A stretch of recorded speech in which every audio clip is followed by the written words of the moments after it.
Hi, I'm Rev Myron. I'm a minister through Pathways of Light, and I've been a Course in Miracles student for over 40 years. I'm going through the text again this year, asking Jesus for clarity as I read it. Then I write from that clarity, and that's what I'm sharing with you today. So let's get started. I'm reading from A Course in Miracles, Chapter 12, Section 1, The Judgment of the Holy Spirit.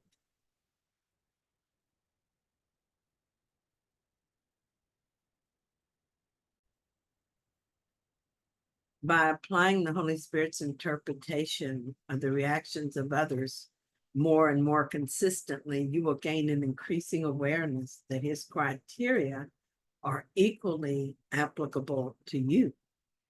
For to recognize fear is not enough to escape from it, although the recognition is necessary to demonstrate the need for escape. The Holy Spirit must still translate the fear into truth. If you were left with a fear, once you had recognized it, you would have taken a step away from reality, not towards it. Yet we have repeatedly emphasized the need to recognize fear and face it without disguise as a crucial step in the undoing of the ego. Consider how well the Holy Spirit's interpretation of the motives of others will serve you then. Having taught you to accept only loving thoughts in others and to regard everything else as an appeal for help, he has taught you that fear itself is an appeal for help. This is what recognizing fear really means. If you do not protect it, he will reinterpret it. That is the ultimate value in learning to perceive attack as a call for love. You've already learned that fear and attack are inevitably associated. If only attack produces fear, and if you see attack as a call for help that it is, the unreality of fear must dawn on you. For fear is a call for love, an unconscious recognition of what has been denied.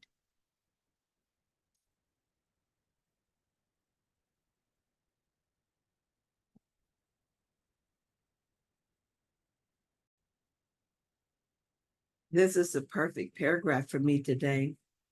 Something has been coming up for me to look at, and now is the day I want to do so. Here is what has been going on. For as long as I can remember, I suffered from depression. This is something that I wrote about 9 years ago.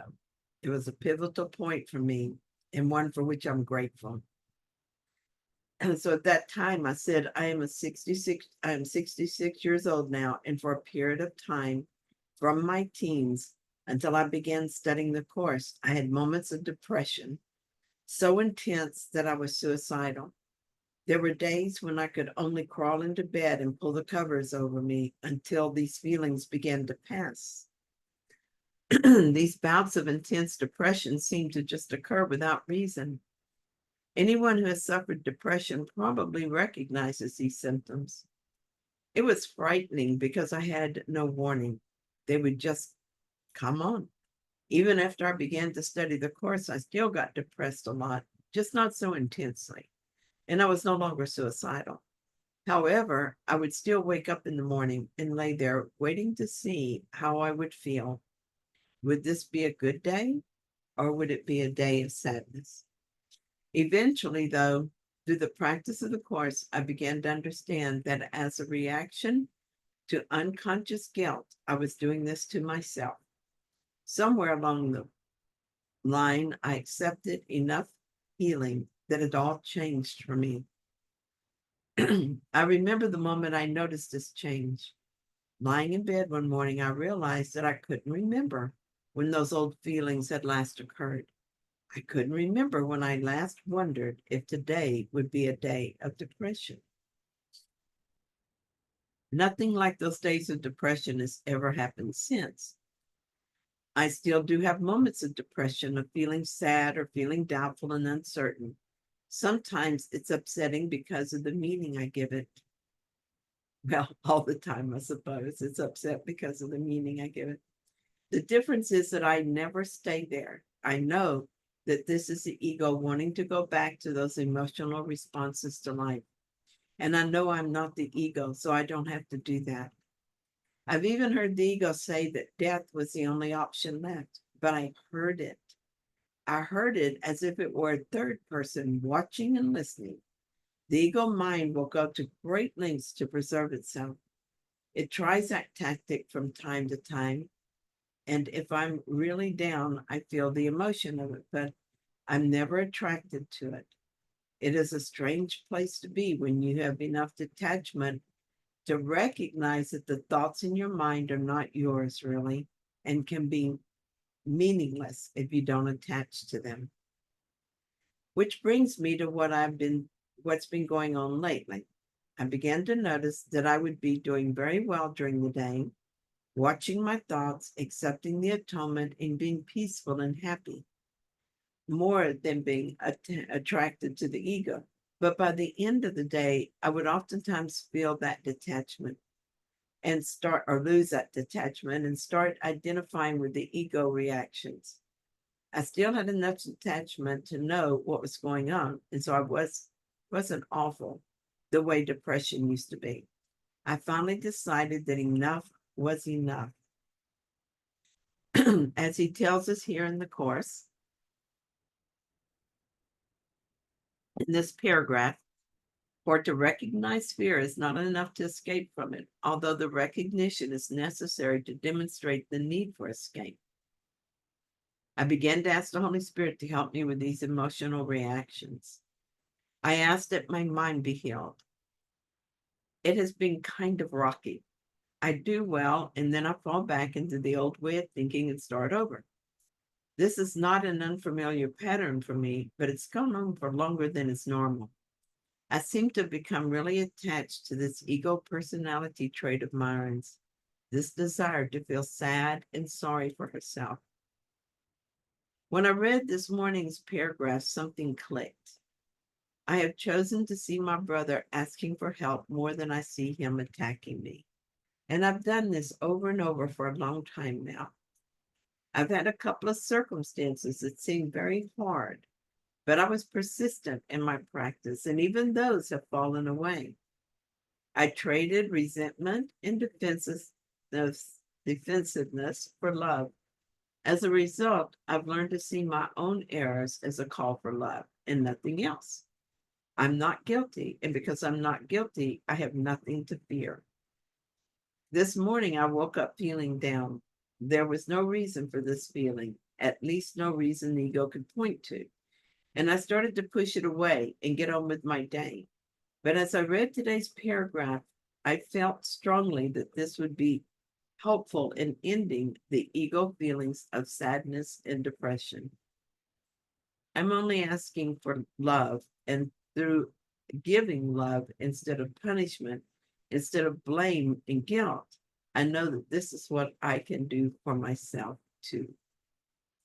Yet we have repeatedly emphasized the need to recognize fear and face it without disguise as a crucial step in the undoing of the ego, Jesus tells us.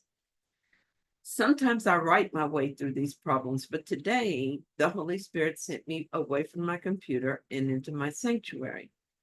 I sat in my chair and waited. What came were tears, then racking sobs. It was a recognition that I believed the ego reaction of depression meant something about me. But it was also the release of that belief. It was, after all, just a call for love. Having taught you to accept only loving thoughts in others and to regard everything else as an appeal for help, he has taught you that fear itself is an appeal for help. This is what recognizing fear really means. If you do not protect it, he will reinterpret it. I suddenly felt panicky because I couldn't think what to do about this, how to think about it. I called out for help and was reminded that it is not my job to heal myself, only to want healing. What a relief it was to remember that. Then what I heard in my mind is that I cannot keep depression if I want to wake up. I must give up the story of Myron is depressed if I want to remember who I am. And Jesus says, if only attack produces fear, and if you see attack as a call for help that it is, the unreality of fear must dawn on you. For fear is a call for love, an unconscious recognition of what has been denied.